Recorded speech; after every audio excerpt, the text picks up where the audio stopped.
में भाजपा के 47वां स्थापना दिवस के अवसर पर डिप्टी सीएम केशव प्रसाद मौर्य ने पार्टी कार्यकर्ताओं को संबोधित करते हुए कहा कि अटल बिहारी वाजपेयी जी के सपनों और विचारों का साकार रूप आज देश में देखने को मिल रहा है।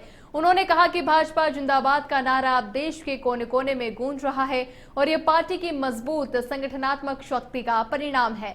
इस मौके पर कार्यकर्ताओं में खासा उत्साह और जोश भी देखने को मिला। वहीं केशव प्रसाद मौर्य ने कार्यकर्ताओं का उत्साह वर्धन करते हुए संगठन को और मजबूत करने का आह्वान किया। भारतीय जनता पार्टी जिंदाबाद, भारतीय जनता पार्टी जिंदाबाद, यह नारा आज भारत के कोने कोने में गूंज उठता है।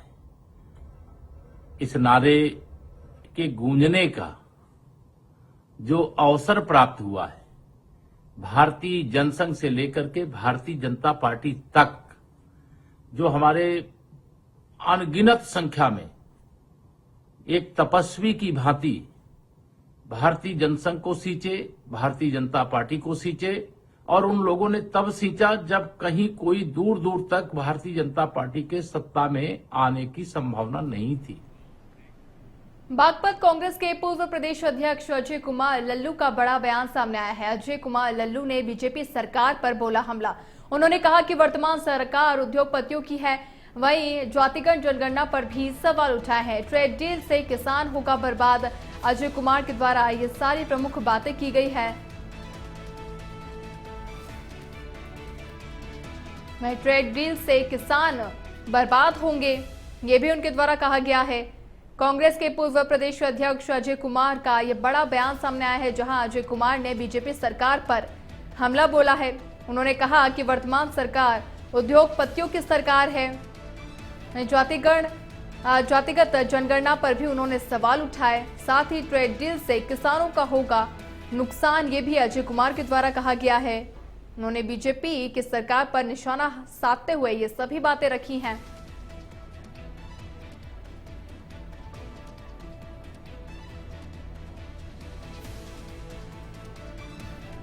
अजय कुमार ने बीजेपी सरकार पर हमला बोला। उन्होंने कहा कि वर्तमान सरकार उद्योगपतियों की सरकार है।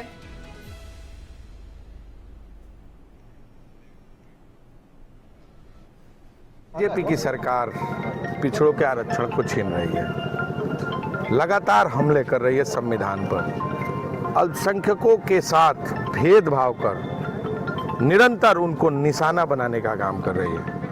मैं समझता हूं कि आज आदरणीय राहुल गांधी जी प्यार के मोहब्बत के पैगाम को लेकर जिस तरह किसान, दलित, पिछड़े, आदिवासी, अल्पसंख्यकों की आवाज़ को मजबूती से उठाने का काम कर रहे हैं, आज सभी पिछड़ा अल्पसंख्यक लोगों ने इस बागपत जिले में यह शपथ ली है कि आने वाले दिन में उनके साथ चलकर संविधान, अल्पसंख्यक और पिछड़ा के अधिकारों की रक्षा करें।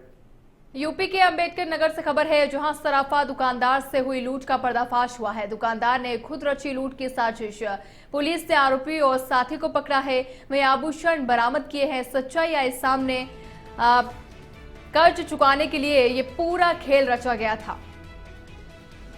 पुलिस ने आरोपी को पकड़ लिया है, साथ ही आभूषण भी बरामद किए गए हैं। यूपी के अंबेडकर नगर से खबर आपको बता रहे हैं, जहां पर सराफा दुकानदार से हुई लूट का यहां पर पुलिस ने पर्दाफाश किया है। दुकानदार ने खुद ही रची थी लूट की साजिश, जिसके बाद पुलिस ने आरोपी को गिरफ्तार कर लिया है। साथ ही आरोपी और उसके साथी को भी गिरफ्तार किया है। मौके से आभूषण भी बरामद कर लिए गए हैं।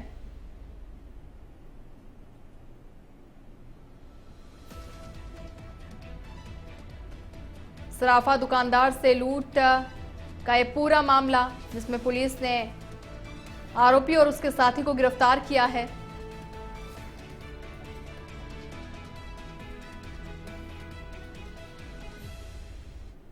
एक रोहित शर्मा जो थाना आलमपुर क्षेत्र का रहने वाला है, उसकी रामनगर में ज्वेलरी शॉप है, उसके द्वारा एक पुलिस को सूचना दी गई थी कि वो बसकारी से कुछ स्वर्ण आभूषण लेकर जा रहा था। रास्ते में दो बाइक सवार व्यक्तियों द्वारा तमंचा दिखाकर उसके साथ लूट की घटना की गई है। पुलिस द्वारा तत्काल जांच प्रारंभ की गई। घटना शुरू से ही संदिग्ध प्रतीत हो रही थी। इस पर जो ज्वेलरी के जो मालिक थे मनोज सोनी, उनके द्वारा इसके विरुद्ध एक अभियोग पंजीकृत कराया गया कि इसके द्वारा वो कहीं ज्वेलरी छुपा दी गई है।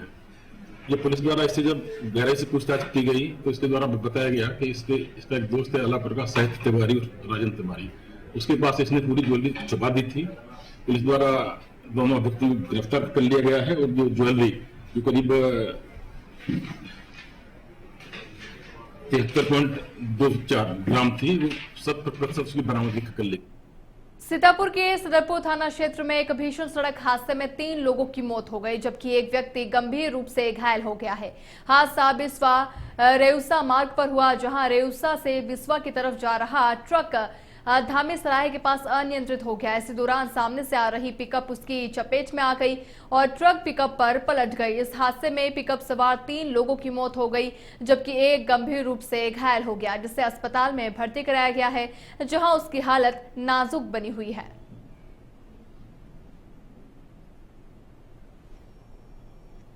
देखिए, ये बड़ा सड़क हादसा हुआ है और इस पूरे हादसे में पिकअप सवार 3 लोगों की मौत हुई है। यूपी के सीतापुर से खबर आपको बता रहे हैं और इस पूरे हादसे में एक व्यक्ति गंभीर रूप से घायल हुआ है, जिसे अस्पताल में भर्ती कराया गया है। फिलहाल घायल का इलाज चल रहा है। बसवा रेउसा मार्ग पर यह बड़ा हादसा हुआ और इस पूरे हादसे में पिकअप सवार 3 लोगों की मौत हुई है। एक युवक गंभीर रूप से घायल हुआ है, जिसका अस्पताल में फिलहाल इलाज चल रहा है।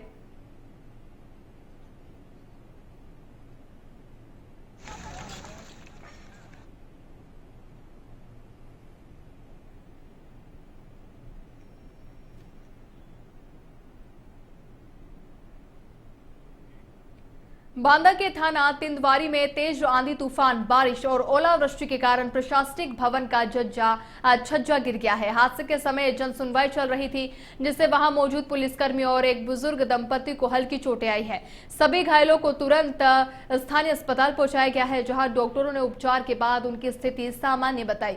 वहीं घटना के बाद थाना परिसर में सुरक्षा के मद्देनजर छज्जे की मरम्मत और आवश्यक कार्रवाई शुरू कर दी गई है।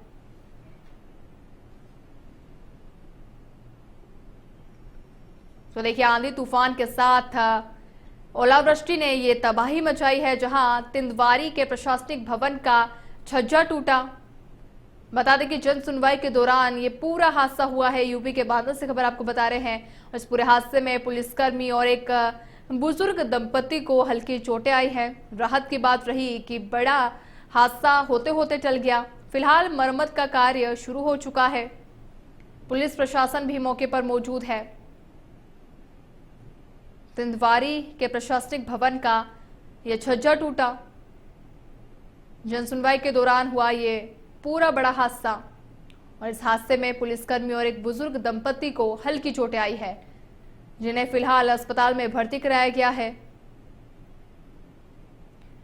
साथ ही आसपास सुरक्षा भी बढ़ा दी गई है।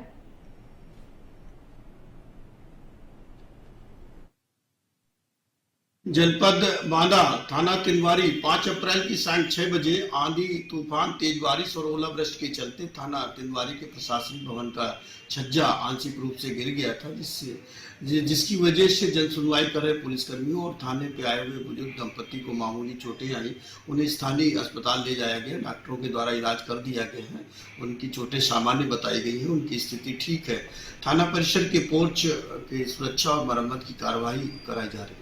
जनपद श्रावस्ती से एक दर्दनाक घटना सामने आ रही है, जहां सौभाग्य योजना के तहत काम कर रहे एक मजदूर की करंट लगने से मौत हो गई है। मामला मलिहीपुर थाना क्षेत्र के लाल बोझी दरवेश टेपरी का है, जहां नई बिजली लाइन जोड़ने का काम चल रहा था और प्राइवेट लाइनमैन खंबे पर चढ़कर तार जोड़ रहा था। तभी अचानक लाइन में करंट आ गया और वे वहीं तार से चिपक गया।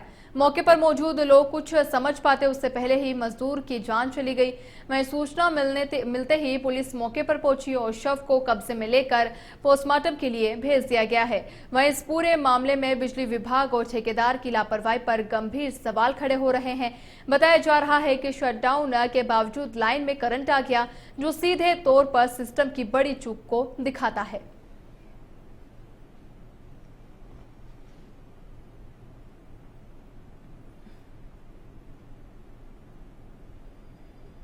उन्नाव से खबर है, जहां तेज बारिश और ओलावृष्टि से फसलें पूरी तरीके से खराब हुई है। अपर जिलाधिकारी सुशील कुमार ने प्रभावित क्षेत्रों का जायजा लिया है।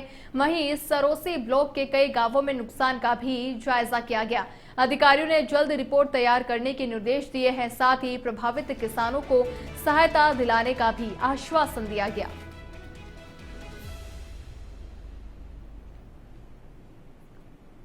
तेज बारिश और ओलावृष्टि से फसलें खराब हुई है। उन्नाव से खबर आपको बता रहे हैं, जहां अपर जिलाधिकारी सुशील कुमार ने प्रभावित क्षेत्रों का जायजा लिया। सरोसी ब्लॉक के कई गांवों में नुकसान का भी जायजा लिया है। साथ ही अधिकारियों ने जल्द रिपोर्ट तैयार करने के निर्देश भी दिए हैं। साथ ही प्रभावित किसानों को सहायता दिलाने का भी आश्वासन यहां पर दिया गया। उन्नाव में तेज बारिश और ओलावृष्टि से फसलें खराब हुई है और इन फसलों के खराब होने से सीधा असर किसानों पर हुआ है।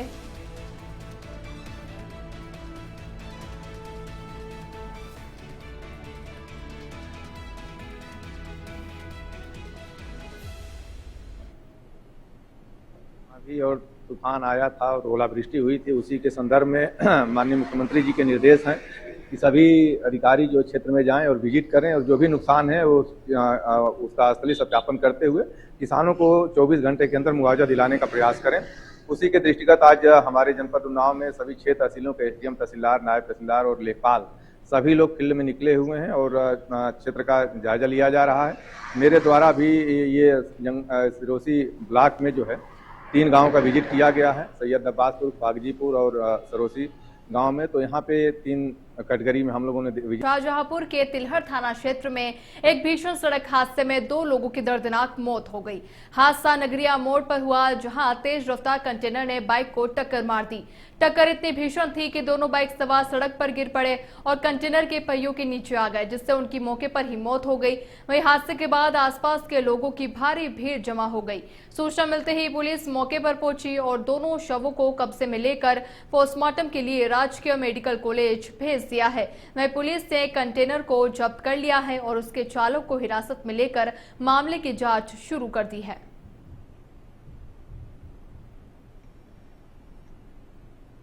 तो देखिए, नगरिया मोड़ पर यह भीषण सड़क हादसा हुआ है। यूपी के शाहजहांपुर से खबर आपको बता रहे हैं, जहां तेज रफ्तार कंटेनर ने बाइक को टक्कर मारी है और इस पूरे हादसे में बाइक सवार दोनों लोगों की मौत हो गई।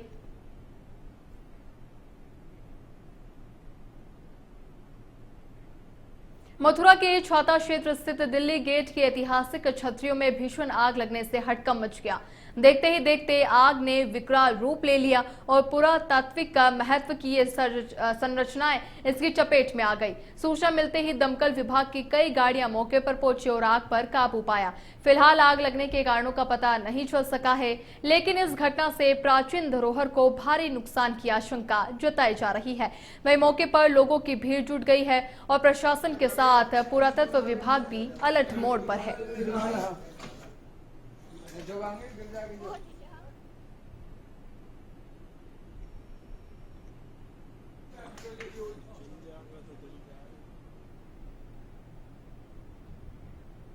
देवरिया के बरहज तहसील परिसर में अधिवक्ता की संदिग्ध मौत ने माहौल को गर्मा दिया है। अधिवक्ता ब्रजेंद्र सिंह की मौत के बाद परिजन और ग्रामीण आक्रोशित हो उठे और तहसील परिसर में शव रखकर प्रदर्शन किया।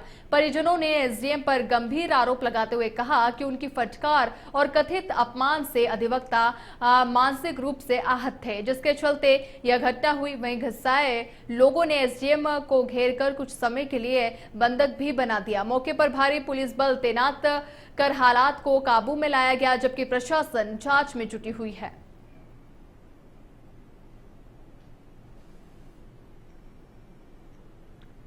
तो देखिए, गुस्साए लोगों ने एसडीएम को भी बंधक बनाया है। यूपी के देवरिया से खबर आपको बता रहे हैं, जहां पर तहसील परिसर में शव को रखकर प्रदर्शन किया गया, जिसके बाद पुलिस बल भी पूरी तरीके से तैनात रहा। प्रशासन फिलहाल जांच पड़ताल में जुटी हुई है।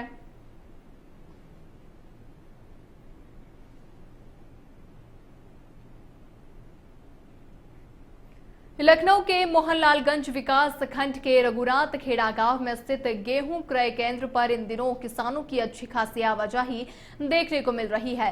किसान अपनी तैयार फसल लेकर केंद्र पहुंच रहे हैं और यहां की व्यवस्थाओं से संतुष्ट नजर आ रहे हैं। किसानों का कहना है कि सरकार द्वारा दी जा रही सुविधाएं उन्हें राहत दे रही है। यह क्रय केंद्र 31 मार्च से 15 जून तक संचालित रहेगा, जहां पंजीकरण के बाद किसान अपनी उपज बेच सकते हैं। खास बात यह है कि किसानों को 48 घंटों के भीतर डीबीटी के माध्यम से भुगतान किया जा रहा है। इंडिया अहेड के संवाददाता जय शरण तिवारी ने किसानों और केंद्र प्रभारी से बातचीत की है। सुनिए। मैं बटाई की खेती करता हूँ और वही लेके आया हूँ मैं। तो इसमें आपको बता दूं कि बाहर का जो रेट है व्यापारियों का वो 20 से 21 रुपए ले रहे हैं और आज जो सरकार ने अपना रेट निर्धारित किया एमएसपी का 1 रुपये 60 पैसा प्रति किलो के हिसाब से जो किसान को दे करके 25 रुपये 85 पैसा पूरा रेट दिया है जो क्विंटल के हिसाब से, उसमें हम सभी किसान बहुत खुश हैं। रेट सर इसका जो है 25 रुपया 85 पैसे प्रति कुंटल है जी। तो इस बार क्या लगता है कि इसमें 20 रुपया जो है पल्लेदारी का भी पैसा ऐड है। पल्लेदारी सरकार देती है, छनाई उतराई का ये किसान के खाते में आ जाएगा प्रति कुंटल 20 रुपया। वैसे हम लोग प्रचार प्रसार भी कर रहे हैं जाके सब क्षेत्रों में। और किसानों के लिए क्या कहना चाहेंगे? किसानों के लिए हम कहते हैं सेंटर पे हमारे सरकार की व्यवस्था है, सेंटर पे ला के बेचे सरकारी केंद्र पे, उससे बिचौलियों से लाभ मिलेगा। जो 21 रुपये 22 रुपये में बाहर लेते हैं, घटतौली भी करते हैं। तो किसानों से हमारा अपील है कि जो भी सरकारी केंद्र नजदीक क्षेत्र में पड़ता है उसमें ज्यादा पहुंचे और लाभ। मुजफ्फरनगर के फुगाना क्षेत्र में मेरठ करनाल हाईवे पर सड़क निर्माण में बाधा बन रहे एक टावर को एनएचएआई ने गिरा दिया। प्रशासन की मौजूदगी में यह कार्रवाई एसडीएम और सीओ की निगरानी में की गई, जहां एनएचएआई की टीम भी मौके पर मौजूद रही। बताया जा रहा है कि यह टावर लंबे समय से सड़क चौड़ीकरण के कार्य में रुकावट पैदा कर रहा था और संभावित हादसों का कारण भी बन रहा था। वहीं टावर गिराए जाने के दौरान मौके पर मौजूद कुछ लोगों ने जय श्री राम के नारे भी लगाए।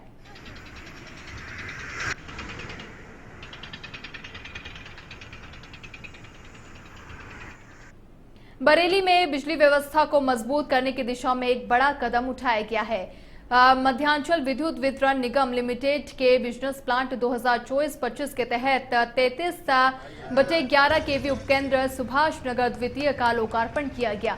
करीब 11 करोड़ 20 लाख रुपए की लागत से बने इस उपकेंद्र और संबंधित लाइनों के निर्माण से क्षेत्र में बिजली आपूर्ति की समस्या से राहत मिलने की उम्मीद है। कार्यक्रम में कई जनप्रतिनिधि और अधिकारी मौजूद रहे। इस दौरान वक्ताओं ने प्रदेश सरकार के विकास कार्यों की सराहना करते हुए कहा कि जनता को बेहतर और निर्बाध बिजली उपलब्ध कराना हमारी पहली प्राथमिकता है।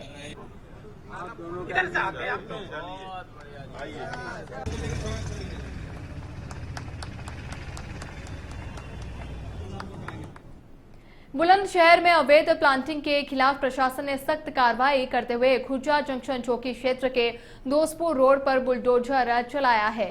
बीकेडीए की टीम ने अवैध रूप से विकसित की गई प्लांटिंग को ध्वस्त किया है। वहीं अधिकारियों का कहना है कि अवैध प्लांटिंग करने वाले लोग आम जनता को झूठे वादों में फंसाकर उनकी मेहनत की कमाई से खिलवाड़ करते हैं। ऐसे मामले में लगातार कार्रवाई जारी रहेगी और किसी को भी बख्शा नहीं जाएगा। प्रशासन ने लोगों से अपील की है कि वे बिना वैध दस्तावेजों के किसी भी प्लॉट में निवेश न करें। अवैध प्लॉटिंग करताओं की बात करें तो लगातार जो अवैध प्लॉटिंग करता है वो लगातार अवैध प्लॉटिंग करते हैं और जो भोले भाई लोग होते हैं उनको अपने जाल में फंसाने का कार्य करते हैं। सर हमारी मौजूदगी जनपद बुलंदशहर के खुर्जा जंक्शन पर है और आज यहाँ पर दोस्तपुर रोड पर जो बाबा का जो बुलडोजर है वो गरज रहा है। पीछे आप देख सकते हैं लगातार जो कार्रवाई बुलडोजर की चल रही है। आला अधिकारी यहाँ मौके पर पहुंचे हुए हैं और पुलिस फोर्स भी मौके पर पहुंची हुई है। लगातार जो है तोड़फोड़ जो की जा रही है। अब देखने वाली बात यह है कि इस कार्रवाई के बाद जो आम लोग हैं वो कितने जागते हैं, क्योंकि कहीं ना कहीं उनको ये आश्वासन देने का विषय है कि जो ऐसी प्लॉटिंग है, जो अवैध प्लॉटिंग है, उनमें जो है प्लॉट ना खरीदे, क्योंकि अगर आप प्लॉटिंग खरीदेंगे तो कहीं ना कहीं आपकी जो प्लॉटिंग है उस पर भी ऐसे ही बुलडोजर चल सकता है। आप देख सकते हैं इसमें ना ही किसी प्लॉटिंग करता का कोई घाटा है ना किसी और का। इसमें जो घाटा है वो आम लोगों का है, जो इनके चक्करों में आते हैं और लगातार जो भोलेभाग जो लोग हैं वो ठगे जाते हैं। आप देख रहे हैं इंडिया हैट, मैं वैष्णव ठाकुर, बुलंदशहर, उत्तर प्रदेश।